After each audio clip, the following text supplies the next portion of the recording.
don't skip a beat even when hard times bumps the needle. Woo! Let's go! Hey, so what's going on everyone, and welcome back to another video. And in this video I'm going to be going over is going to be a Black Panther review for the movie, and I recently saw this about 2 days ago, not too long ago, but I'm going to be recording this a tiny bit later than I expected. So if you're new to the channel, make sure you do subscribe and turn on post notifications. I'm going to be going over a non-spoilery review. I'm just going to call it a review in the title, so just subscribe for everything if you're new, and more Marvel movies, and I'll have a post-credit scene breakdown probably out tomorrow.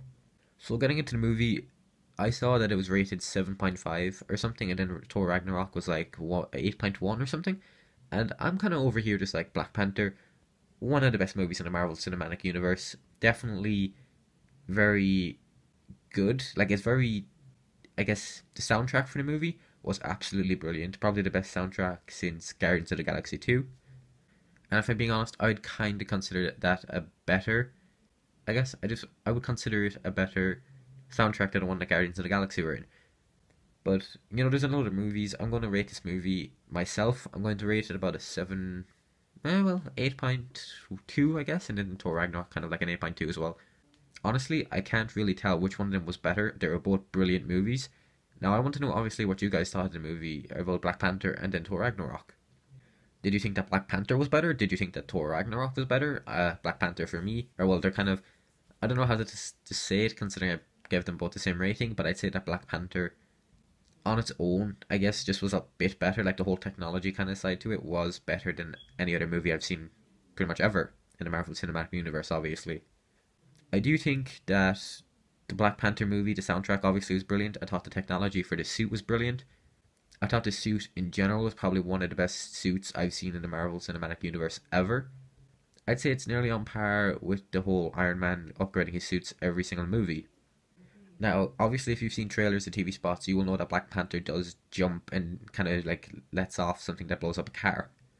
Now, that scene in the movie was probably one of the best scenes in the movie as well, but there's a lot of hilarious stuff throughout the movie that I thought was just brilliant in itself. Obviously, I'm not going to get into anything, I guess, way too spoilery or anything. I'm just going to go over basically what I thought in the movie, what I thought could have been better. Honestly, what I thought it could have been better on was, I thought the whole Shuri character, which was Black Panther's little sister, I thought her character was amazing. I thought the mother of Black Panther, or like the king now, the king mother, whatever. If I'm being honest, I thought the mother could have had a way better role in the movie. But I thought the whole T'Challa like meeting up with his father T'Challa.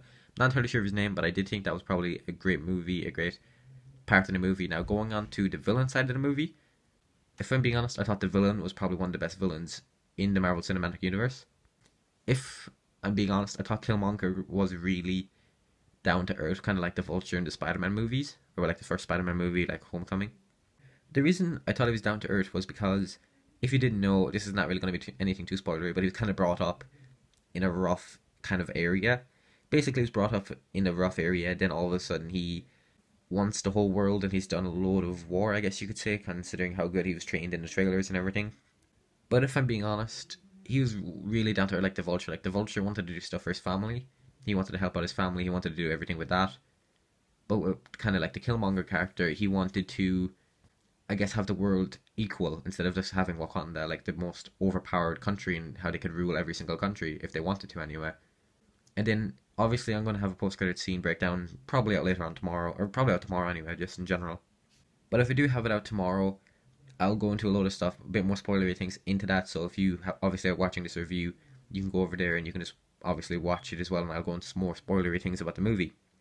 But this has been pretty much it for my review. Obviously not entirely long, not entirely short either, but I just wanted to get this up there, so if you're new to the channel, make sure you do subscribe and turn on post notifications, as I'll be doing a lot more videos and just stuff like this in general, so subscribe for that. And I guess I'll see you in the next video, and goodbye.